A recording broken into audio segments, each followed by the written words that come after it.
Chapter के बारे में, war time diplomacy and the defeat of the totalitarian states, युद्ध काल की कूटनीतियां तथा सर्वसत्ताधारी राज्यों के पतन के बारे में। दूसरे महायुद्ध में जर्मनी, इटली और जापान और ये जो शक्तियां थी ये पूरी तरह पराजित हुई। युद्ध के शुरू में जर्मनी को कुछ सफलताएं मिली थी, लेकिन बाद में संयुक्त राष्ट्र संघ यानी कि संयुक्त राज्य अमेरिका, ब्रिटेन और पूर्व की ओर से रूस के प्रबल सेनाओं के साथ युद्ध में जर्मनी को कड़ी पराजय का मुंह देखना पड़ा। जर्मनी के तानाशाही जो हिटलर था उसने विवश होकर आत्महत्या कर ली। जर्मनी की युद्ध में हार के साथ ही उसकी साम्राज्यवादी नीतियां भी समाप्त हो गई और इसी प्रकार इटली की युद्ध में पराजय और उसके तानाशाही नेता मुसोलिनी की हत्या के साथ इटली का अपने अफ्रीकी उपनिवेश इथोपिया से अधिकार भी समाप्त हो गया।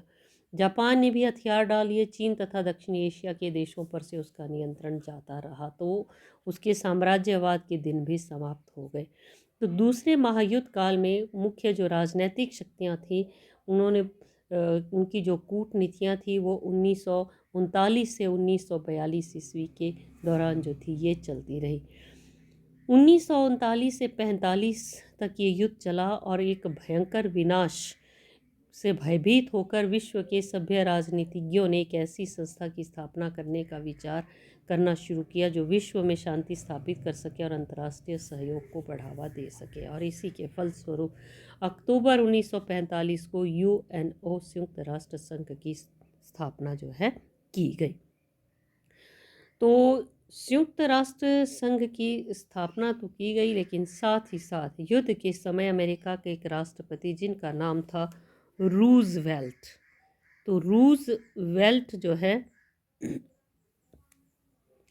अनुभव किया कि युद्ध को जीतने के लिए ये आवश्यक है कि विश्व के अलग अलग लोगों को का सहयोग प्राप्त किया जाए। और ये सहयोग तब प्राप्त किया जा सकता है जब मित्र राष्ट्र अपने अपने देश के लोगों के सामने अपने विश्व के और विश्व के दूसरे देशों के लोगों के लिए कोई अच्छे उद्देश्य पेश करे।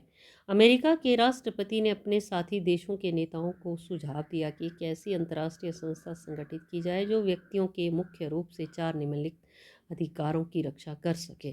तो ये 4 जो 4 फ्रीडम्स जिसको कहा जाता है, जिसको कि हम 4 स्वतंत्रताएं कहते हैं, तो ये जो थे ये 4 अधिकार एक तरह से रखे गए। पहला था भाषण देने और विचार प्रकट करने की स्वतंत्रता, freedom of speech and expressions. दूसरा धर्म तथा पूजा करने की स्वतंत्रता, freedom of religion and worship. तीसरा भय व असुरक्षा से स्वतंत्रता, freedom from fear and insecurity. और चौथा था कमी से स्वतंत्रता, फ्रीडम फ्रॉम वांट। तो ये 4 जो थी ये प्रमुख जो अधिकार थे ये लोगों को दिए जाएं, ये विचार जो है ये रूजवेल्ट के द्वारा किया गया। फिर है लंदन घोषणा 1941 में। जून विश्व के कुछ जो मुख्य देशों के प्रतिनिधि थे, एक सम्मेलन लंदन की सेंट जेम्स पैलेस में हुआ और इस सम्मेलन में ऑस्ट्रेलिया, न्यूजीलैंड, कनाडा, दक्षिण अफ्रीका, इंग्लैंड आदि देशों के प्रतिनिधियों ने भाग लिया। इसमें शामिल होने के पश्चात ये घोषणा की गई कि अंतर्राष्ट्रीय शांति की स्थापना के लिए बाकी राष्ट्रों का सहयोग भी प्राप्त किया जाए और इस तरह से यहाँ पर संयुक्त राष्ट्र संघ की स्थापना की भी एक प्रकार से संकेत दिया गया। फिर उसके बाद आता है अटलांटिक चार्टर 1941 में। महायुद्ध के बीच में ही ये संयुक्त राष्ट्र संघ की स्थापना की और रूजवेल्ट जो राष्ट्रपति थे यूएसए के और इंग्लैंड के प्रधानमंत्री चर्चिल की उत्तरी अटलांटिक सागर में प्रिंस ऑफ वेल्स नामक एक जंगी जहाज में एक रोचक बैठक हुई और इस ओर महत्वपूर्ण कदम उठाया गया और मिलकर एक साझी घोषणा की गई जिसको अटलांटिक चार्टर कहा जाता है, जिसमें राष्ट्रों की प्रादेशिक एकता की रक्षा की जाए, विविध राज्यों की जो सीमाओं में वहाँ की जनता की इच्छा के प्रतिकूल किसी प्रकार का परिवर्तन नहीं किया जाएगा, संसार में सभी लोगों के प्रति मानव के अधिकारों की गारंटी दी जाए, अंतर्राष्ट्रीय समुद्रों पर भी प्रत्येक को स्वतंत्रता होगी, प्रत्येक राष्ट्र को चाहिए कि वो शक्ति का प्रयोग न करे। तो इस तरह की कुछ जो थी शर्तें इसमें शामिल थी। उसके बाद हुआ मॉस्को में सम्मेलन अक्टूबर 1943 को। 19 अक्टूबर 1943 ईस्वी को मॉस्को में राष्ट्रों के प्रतिनिधियों ने एक सम्मेलन किया जो 30 अक्टूबर तक चला। और यूएसए, ग्रेट ब्रिटेन, चीन, रूस के विदेश मंत्रियों ने भाग लिया और अंत में घोषणा की कि विश्व में कोई ऐसा अंतर्राष्ट्रीय संगठन होना चाहिए जो सारे शांति प्रिय राष्ट्रों की समानता के सिद्धांत पर आधारित हो और अंतर्राष्ट्रीय शांति और सुरक्षा बनाए रखे। फिर आगे हुआ तेहरान सम्मेलन।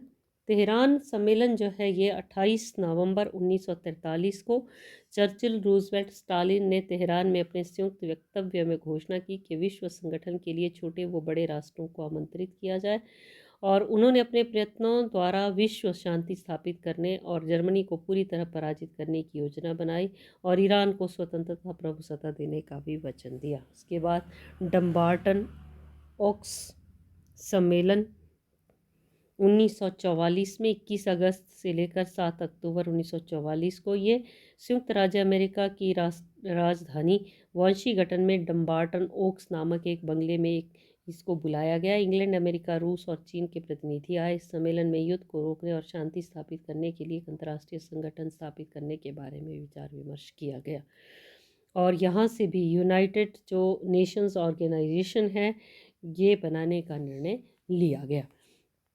इसके बाद हुआ याल्टा सम्मेलन 1945 ईस्वी को। याल्टा सम्मेलन डम्बार्टन के में कई महत्वपूर्ण मामलों पर निर्णय नहीं लिया जा सके तो आपस में मतभेद भी रहा प्रतिनिधियों में। इसको दूर करने के लिए फरवरी 1945 में याल्टा में एक सम्मेलन बुलाया। स्टालिन, चर्चिल, रूजवेल्ट ने जर्मनी को पराजित करने के पश्चात उस पर नियंत्रण रखने तथा निषेधाधिकार वीटो के विषय में निर्णय लिया। इसमें तय किया गया कि ब्रिटेन, अमेरिका, फ्रांस का जर्मनी के एक एक भाग पर अधिकार होगा और इस सम्मेलन में इस बात पर भी सहमति हो गई कि सुरक्षा परिषद के स्थायी सदस्यों को निषेधाधिकार वीटो पावर प्राप्त होगा। और ये भी निर्णय लिया गया कि 25 अप्रैल 1945 को सैन फ्रांसिस्को में संयुक्त राष्ट्र संघ के संगठन के लिए बैठक बुलाई जाए। इसके बाद फिर हुआ सैन फ्रांसिस्को सम्मेलन 25 अप्रैल से 26 जून 1945 तक चला। अंतिम रूप जो है संयुक्त राष्ट्र संघ के चार्टर को देने के लिए ये बुलाया गया। अमेरिका के सैन फ्रांसिस्को में 50 राष्ट्रों के 850 प्रतिनिधियों ने भाग लिया, आपस में विचार विमर्श किया। डम्बार्टन ओक्स सम्मेलन के में जो प्रस्ताव पास किए गए थे उसके आधार पर संयुक्त राष्ट्र संघ का चार्टर तैयार किया गया। 50 राष्ट्रों के प्रतिनिधियों ने अपने हस्ताक्षर किए और इस तरह से ये जो संयुक्त राष्ट्र संघ से संबंधित जो भिन्न भिन्न राष्ट्र थे उनकी स्वीकृति के लिए आगे चलकर जो घोषणा पत्र था उसको भेजा गया। तो इस तरह से आगे चलकर जो है इसको फिर संयुक्त राष्ट्र संघ का नाम दिया गया। तो ये एक प्रकार से युद्ध काल के दौरान ये कूटनीतियाँ चलती रही और साथ ही साथ इसी के अंतर्गत विशेष तौर पर ये सम्मेलनों के द्वारा कुछ फैसले लिए गए जो यूएनओ या फिर संयुक्त राष्ट्र संघ से संबंधित थे। तो इस वीडियो में इतना ही।